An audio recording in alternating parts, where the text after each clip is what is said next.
안녕하세요. 동영 모의고사 세 번째 한국사 편입니다. 일단 총 3개를 말씀을 드릴 거고, 제가 그 전한길 선생님 모의고사도 구매는 했는데, 일단 제가 아직 처음 보는 책이라서 조금 더 검토를 하고 책을 좀 더 살펴보고 별도의 영상을 올릴 수 있도록 그렇게 하겠습니다. 선택 기준은 제가 초반에 국어편에서 말씀드렸던 그대로고요. 그거 관련해서는 카드 띄워 드릴 테니까 해당 영상을 참고해 주시면 되겠습니다.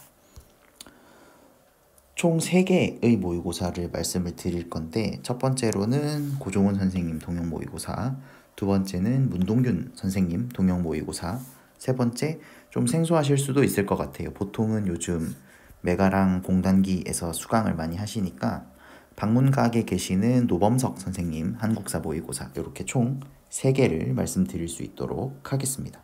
첫 번째는 고종훈 선생님 동영 모의고사인데, 개인적으로는 이렇게 생각해요. 과목을 불문하고 전과목을 통틀어서 현 상태를 진단하는 데 가장 좋다. 이유는 왜 그러냐면 이것 때문입니다. 지금 아마 보이시겠지만 요게 7회차거든요. 7회차인데 응시 인원이 총 2,500명 정도이고, 전체 1회부터 10회까지를 봤을 때도 대략 2,500명 플러스 마이너스가 응시를 한 결과가 포함이 되어 있습니다. 이렇게 보시면, 그래서 해당하는 분들의 정답률, 선택 비율, 그 다음에 응시에 대한 부분까지 포함이 되어 있고, 이런 부분들이 고려가 돼서 총평이 나와 있기 때문에 아무래도 조금 더 본인의 상태, 현재 위치를 진단하기에 좋다라고 생각을 하고, 대부분의 주제가 빈출, 그리고 최신 기출, 그리고 추가적으로 기출 문제집에는 통상적으로 포함되지 않는 기타 직렬의 기출 문제들을 기반으로 해서 만들어져 있고, 추가적으로 찾는 것 중에서 공시에 출제될 만한 것들이 반영이 되어 있다라고 보시면 될 것 같고, 소재는 이런 식으로 좀 친숙하지만 다양하게 좀 재구성을 하셔가지고 좀 생소한 문항으로 많이 느껴지게 합니다. 그래서 얼마 전에 봤더니 성종 사료를 가지고 정답률 18%인가? 도 있고 그렇더라고요. 어쨌든 기본적으로는 기존에 수강을 하셨던 분들이 동영 모의고사를 응시를 하시는 경우가 많고, 선생님의 강의 자체가 기본적으로 범위가 일부 정해져 있는 내용을 좀 꼼꼼하게 완벽하게 가르치시려는 스타일이신데, 그럼에도 불구하고 이런 식의 문항 구성을 하실 수 있다는 것 자체가 동영 모의고사를 제작하는 데 있어서 많은 노하우를 가지고 있지 않은가, 이렇게 생각을 해보셔도 될 것 같습니다. 그래서 조금 더 살펴보면 올해 작년보다 해설지가 많이 좋아졌어요. 이전에 비해서. 첫 번째로는 요 고난도 문제에 대한 리뷰가 별도로 탑재가 되어 있고, 그리고 이런 부분들에서 어떤 선택지를 골랐는데 이거는 이런 경우, 이런 선택지를 골랐을 때는 이런 부분에 대한 클리닉과 같은 형태도 포함이 되어 있음을 볼 수 있고, 이전까지는 이런 내용들이 그 해설, 무료 총평에 많이 들어가 있었던 내용들인데, 그것들을 좀 글로 교재에도 실어주셨다라고 보시면 될 것 같고, 최근 들어서 작년과는 또 다른 느낌이 사료에 더 약해진 측면들이 있어요. 수험생 분들께서. 그런 것 때문인지 기존의 선생님 강의 커리큘럼에 포함되어 있던 사료에 관한 내용들이 추가적으로 포함이 되어 있음을 확인하실 수 있습니다. 그래서 보통은 이런 식으로 개별적인 너무 정답률이 낮은, 그러니까 60% 이하를 가르는 문항에 대해서는 코멘트를 해주시는데, 그 중에서도 좀 어려웠던 문제들에 대해서는 이렇게 책에 포함이 되어 있다라고 보시면 될 것 같습니다. 그리고 이 총평 영상은 고종훈 선생님 다음 카페 가시면 회차별로 전체 다 확인을 하실 수 있는 내용이니까 동영을 구매하시고 나서 책으로만 공부를 하시더라도 이런 부분들은 영상을 통해서 확인을 하시면 조금 더 자세한 문항 설명을 들어보실 수 있을 거예요. 해설지는 이런 식으로 구성이 되어 있습니다. 보시면 배경에 대한 설명들이 있고 틀린 선택지에 대한 설명이 이렇게 들어가 있는 모습을 보실 수가 있어요. 어쨌든 기존에 나와 있던 모의고사들 중에서 동영 모의고사, 특히 한국사는 고종원 선생님의 판매량이 제일 많은 축에 속하는데 그럼에도 불구하고 이전보다 조금씩 개선이 새로운 것들이 구성들이 추가가 되는 모습을 보실 수가 있겠습니다. 두 번째 동영 모의고사로 넘어갈게요. 두 번째는 문동균 선생님의 파이널 모의고사입니다. 특히 문동균 선생님 동영 모의고사의 특징은 이거예요. 미출제 요소의 반영 비중이 좀 높은 편입니다. 다른 고종훈 선생님의 동영 모의고사를 놓고 비교를 해보면 미출제 미출제 요소의 반영 비중이 높은 편이었어요. 과거. 그래서 동영 모의고사가 상대적으로 좀 어렵게 느껴지는 경우들도 있고 기존의 문동균 선생님의 한정판이나 2분의 1 강의나 4분의 1 강의를 수강을 한 사람과 하지 않은 사람의 동영 모의고사 점수 차이가 적게는 5점에서 많게는 10점까지 차이가 나는 경우들이 있었는데 이전에 비해서는 미출제 요소 반영 비중이 좀 많이 줄었습니다. 그리고 고종원 선생님처럼 친숙한 소재, 빈출 소재, 최신 기출 소재를 가지고 다양하게 재구성하려고 했다는 노력들이 좀 보였어요. 이전에 비해서. 아무래도 한국사가 전공 과목 시대로 들어오면서 한국사의 비중이 좀 바뀐 부분에 대해서 어느 정도 감안을 하시고 문항을 구성하셨다라는 생각이 듭니다. 그럼 두 번째로 문동균 선생님 모의고사가 이전에 경찰 수험생들이 많이 풀었었던 모의고사인데 그 부분 때문인지 경찰 기출 문제처럼 단순 말장난 문제들이 꽤 많았거든요. 그런 부분들이 이전에 비해서 많이 줄었습니다.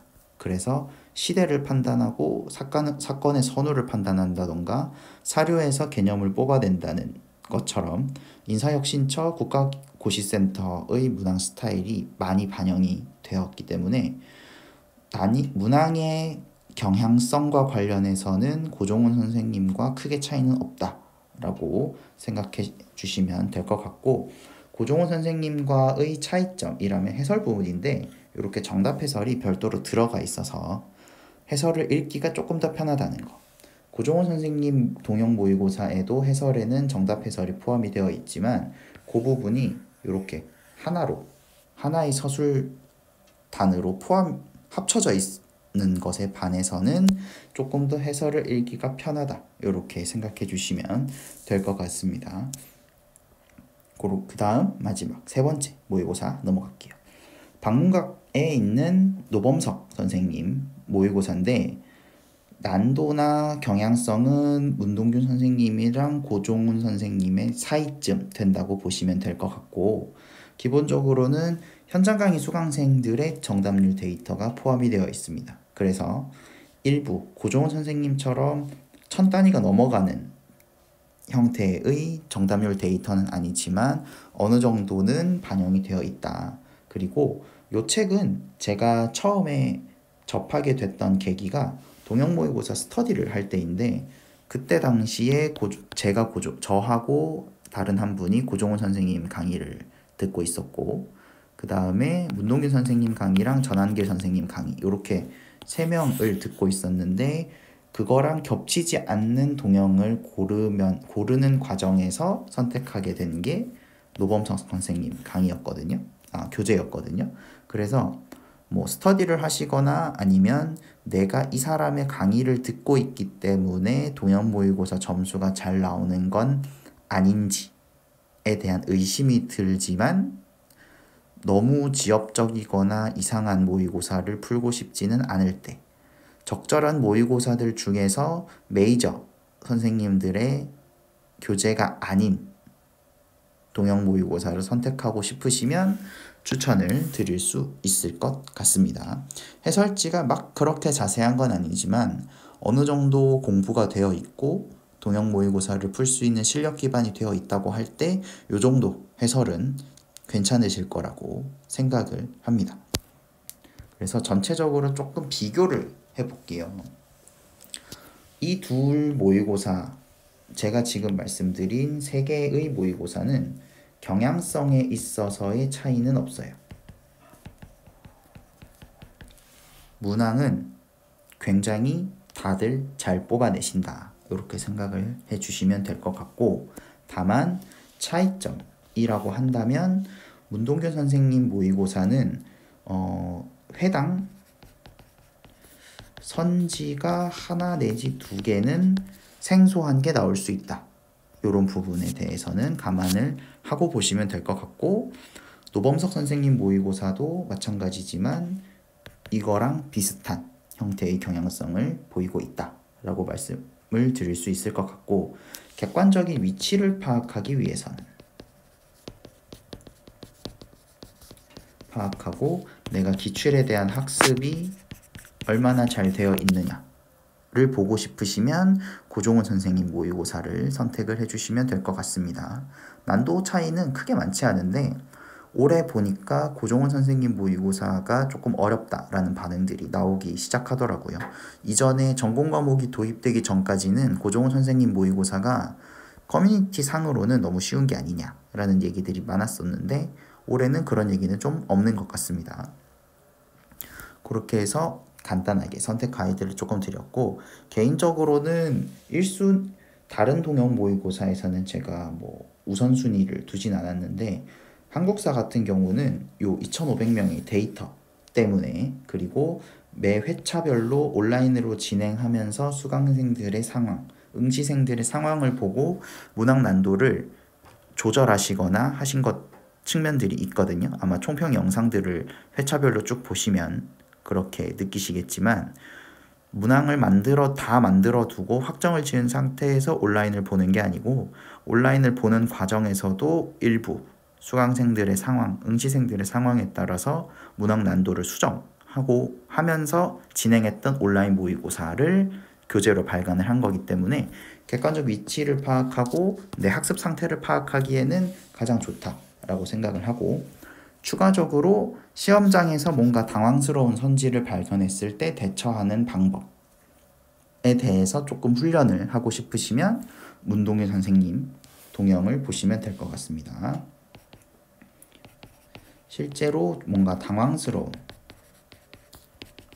선지에 대한 훈련을 원하시면 먼저 해보시고 1순위, 2순위 이렇게 보시면 될 것 같아요. 선후 관계상.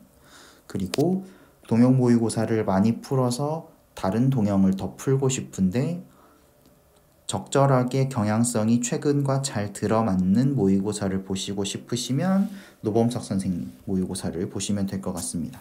추가적으로 김정현 선생님 모의고사에 대한 얘기도 많잖아요. 그럼 고 모의고사 같은 경우는 개인적으로 교과서 기반의 모의고사, 동형 모의고사는 맞다라고 생각을 하고 저도 풀어봤을 때 그렇게 느꼈는데, 교과서의 너무 구석구석 부분까지 동형 모의고사에 담다 보니까 개인적으로는 조금 과하다라는 생각을 했었습니다.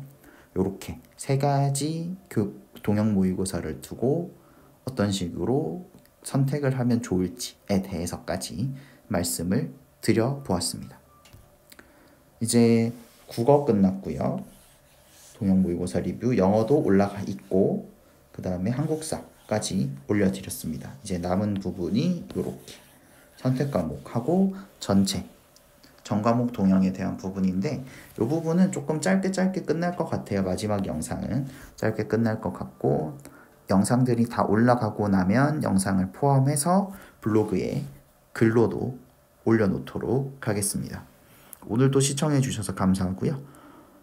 또 다른 영상으로 찾아뵐 수 있도록 하겠습니다. 감사합니다. 합격하세요.